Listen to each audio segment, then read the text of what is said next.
The moment my mother-in-law held out her hand and said, "Give me the keys. My family will be moving into this house next month," everyone at the dinner table went silent. My husband didn't stop her. He actually nodded as if the decision had already been made. What neither of them knew was that this wasn't just another family home. It belonged to my parents, and every single document had been prepared long before our wedding for one very specific reason. I smiled, reached into my purse, pulled out the keys, and said 7 words that changed everything. Before we begin, don't forget to like and subscribe. And tell me, what country are you watching from? Drop it in the comments below. My name is Emily Carter. I'm 36 years old, and until 6 months ago, I honestly believed I had a happy marriage. Looking back now, I realized the warning signs had been there all along. They were simply wrapped in smiles, polite conversations, and the comforting lie that family always wants what's best for you. The house where everything happened wasn't just another property. It was my parents' greatest achievement. My father spent 20 years working overtime as an electrical engineer, while my mother taught elementary school until retirement. Vacations were rare. New cars were luxuries they skipped. Every extra dollar went into savings because they had one dream: to buy a forever home for their only daughter. When I turned 30, they surprised me by transferring the title into my name. "We're giving you security," my father had said. "A home should never become something another person can take away." At the time, I laughed. "Dad, you're worrying about things that will never happen." He smiled but didn't argue. "I hope you're right." 3 years later, I married Daniel. He was kind, thoughtful, and patient. At least, that was the man I believed I had married. He never cared that the house legally belonged to me. In fact, he often joked that I had accomplished homeownership before he did. "I married the smartest woman in Illinois," he'd tell friends with a grin. Those words made me proud. After our wedding, we settled into a comfortable routine. Daniel worked as a project manager for a construction company, while I managed operations for a regional healthcare organization. We both earned good salaries, shared household expenses, and spent weekends fixing up the house together. Life felt steady. Then his mother retired. Margaret Lawson had always been polite around me. Never openly rude, never openly demanding. Instead, she mastered something much more dangerous. Tiny comments. Comments that sounded harmless until they slowly became expectations. The first one came during Thanksgiving. "This house is awfully big for only 2 people." I smiled. "We like having extra space." She nodded thoughtfully. "Families usually fill empty rooms eventually." Daniel laughed. "Mom's already planning where future grandkids will sleep." Everyone chuckled, including me. A month later, she visited again. "You know," she said while looking upstairs, "your guest room gets better sunlight than mine." Daniel casually answered before I could. "It really does." She looked pleased. "I've always wanted a bright room." I ignored the strange feeling in my stomach. Maybe she was just making conversation. Then the comments became suggestions. "My sister could stay here for a few weeks while her condo is renovated." "My nephew needs somewhere temporary." "Family should always help family." Each time, Daniel sounded more agreeable. It wouldn't hurt to help them out. They'd only stay briefly. "We've got plenty of room." I always answered the same way. "I'm happy to host guests for a weekend. But nobody is moving into my parents' home permanently." Daniel would sigh. "You make it sound like they're strangers." "They're my family. And this," I'd reply gently, "is still my family's home." That conversation repeated itself for months. Never loudly. Never dramatically. Just enough to leave me uneasy.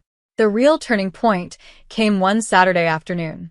I walked into our garage and found Daniel measuring shelves.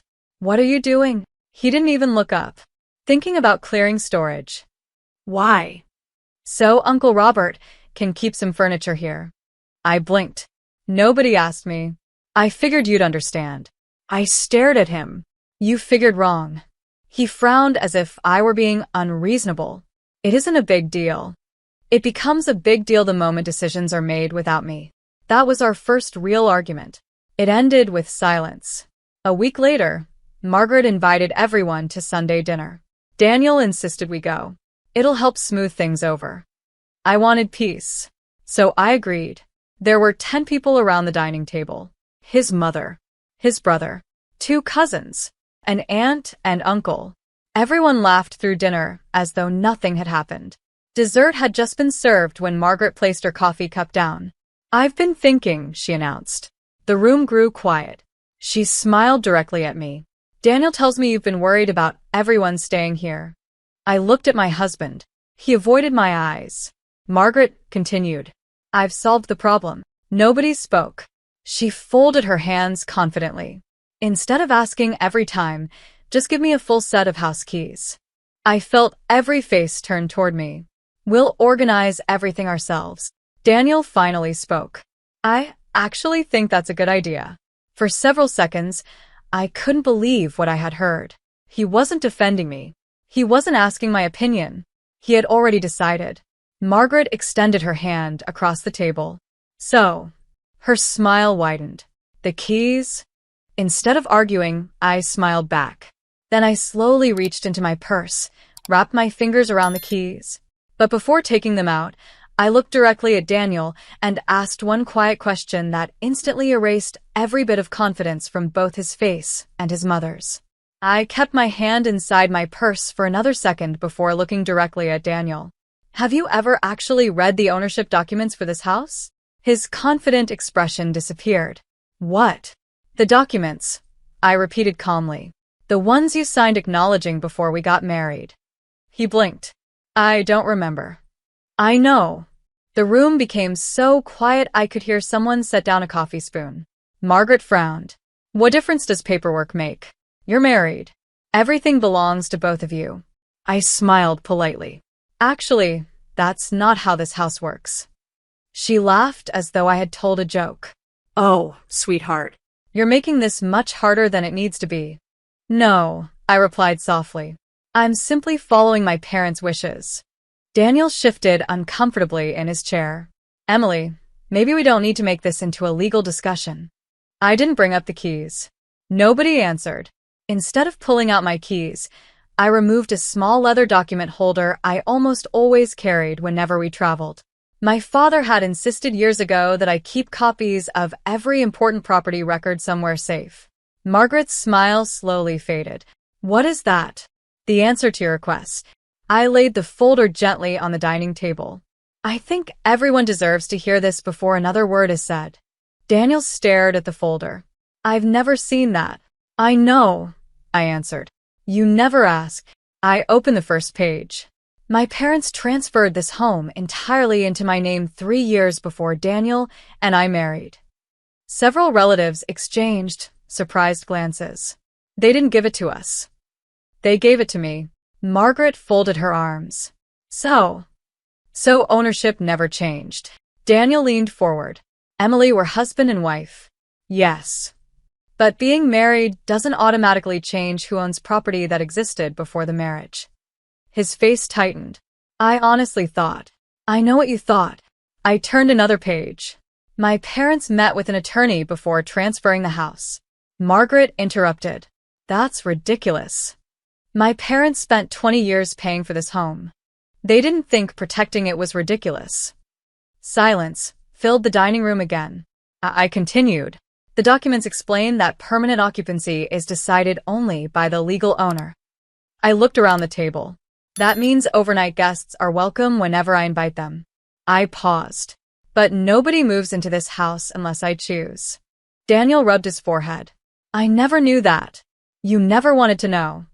He looked genuinely confused now. "I assumed we'd eventually make those decisions together." "We do make decisions together." I held his eyes, but only after we're both asked. Margaret's voice became sharper. "So, you're saying family isn't welcome?" "No. I'm saying nobody gets to claim someone else's home." Her cheeks flushed. "This is exactly why families fall apart." One of Daniel's older cousins quietly cleared his throat. "Actually," he said carefully, "Emily has a point." Margaret looked at him in disbelief. He continued, "If someone gave me their house, I wouldn't expect to hand out keys without permission either." Another relative nodded. "So would I." Margaret looked around the table, clearly surprised that the conversation was no longer going her way. Daniel finally spoke. Mom. She cut him off. No. She pointed toward me. She's embarrassing this family over a house. I answered calmly. No. I'm protecting the gift my parents spent half their lives earning. Then I reached into the folder again. There is one more document. Daniel looked puzzled. What else could there be? This. I slid a notarized letter across the table. My parents asked that I read this only if someone ever pressured me to surrender control of the home. My hands remained steady as I unfolded the letter. My father's familiar handwriting covered the page. Emily, it began. If you're reading this, someone has mistaken your kindness for obligation. Never confuse generosity with surrender. This house was never intended to create conflict. It was meant to give you security. The day anyone demands control instead of earning trust is the day you already have your answer. Protect your peace. Protect your future. The people who truly love you will never ask you to give away what was entrusted to you. When I finished reading, nobody spoke. Daniel stared at the table. His mother looked stunned. For the first time all evening, confidence had completely disappeared from both of their faces. I slowly folded the letter and placed it back inside the folder. Then I looked at Daniel one last time. I haven't even shown everyone the final document yet. And once you see it, you'll understand why giving away these keys was never a decision either of us had the authority to make. The room stayed silent. Nobody reached for dessert. Nobody touched their coffee. Every pair of eyes remained fixed on the folder lying in front of me. Daniel finally broke the silence. What final document? I opened the last plastic sleeve and carefully removed a single notarized page. This, I said, placing it beside my father's letter. It was prepared by the same attorney before our wedding. Daniel leaned closer. Margaret stood up halfway from her chair. What is that supposed to prove? It proves my parents thought further ahead than anyone realized. I slid the page toward Daniel. Read the highlighted section. His eyes moved across the document. I watched the confidence disappear from his face one sentence at a time. His shoulders dropped. Margaret became impatient. Well, Daniel swallowed. It says. His voice trailed off. I finished reading it aloud for everyone. The property shall remain under the sole control of the legal owner. No individual, including a future spouse or extended family member, may establish permanent residence, receive unrestricted access, or make occupancy decisions without the written approval of the owner. The room became even quieter. One of Daniel's cousins let out a slow breath. So, nobody can simply move in. Correct, I answered. Margaret folded her arms. This is insulting. No, I replied. It's simply clear. She looked directly at Daniel. Tell her she's overreacting. Instead, he kept staring at the paper. I honestly didn't know. I looked at him. That's because you never asked. He shook his head. I assumed marriage meant we'd eventually make decisions together. We were supposed to. But somewhere along the way, you stopped discussing things with me. His eyes lifted. I was trying to help my family. I know, but helping someone doesn't give them ownership. Margaret suddenly spoke again.